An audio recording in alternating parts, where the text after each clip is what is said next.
নমস্কার বন্ধুরা, তোমরা সবাই কেমন আছো? নিশ্চয়ই ভালো আছো। তাহলে দ্বিতীয় দিনে পার্ট 2-এ যাওয়া যাক। কাল আমরা ডালি মনেস্ট্রি পর্যন্ত তোমাদের সঙ্গে শেয়ার করেছিলাম, তারপরেও আমরা কিছু স্পট ঘুরেছিলাম, সেগুলো না হয় আজ তোমাদের সাথে শেয়ার করা যাক। ডালি মনেস্ট্রির পর আমরা সোজা চলে গেছিলাম বাতাসিয়ার লুপে। সেখানকার এত সুন্দর দৃশ্য দেখে মন ভরে গেল।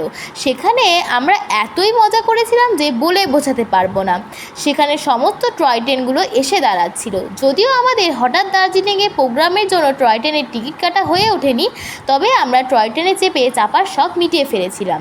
চারিদিকে এত ফুলের বাগান আর মাঝ বরাবর টয় ট্রেন যাচ্ছে, আর একদম মিডিলে একটা বড় ইন্ডিয়ান ফ্ল্যাগ হাওয়ায় উঠছিল। মন ভরে গেল, বেরোতেই ইচ্ছে করছিল না। এরপর আমরা চলে গেলাম টি গার্ডেন অরেঞ্জ ভ্যালিতে। সেখানে আমরা কিছু ফটো তুললাম, সেখানে আর বেশিক্ষণ দাঁড়াইনি।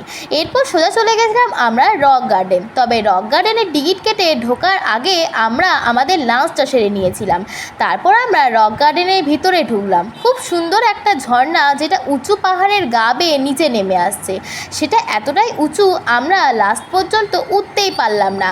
আর এদিকে সন্ধ্যাও হয়ে আসছিল, আমাদের মেলাও ফিরতে হবে। ওখানকার রাস্তাঘাট সবার তো জানাই আছে, অত্যন্ত ভয়ঙ্কর। সন্ধ্যার মধ্যে আমরা মেলে ফিরে যাওয়ার চেষ্টা করছি। টাটা বন্ধুরা, আজ তবে এইটুকুই। সবাই ভালো থেকো, দেখা হচ্ছে আবার পরের মিনি ব্লগে।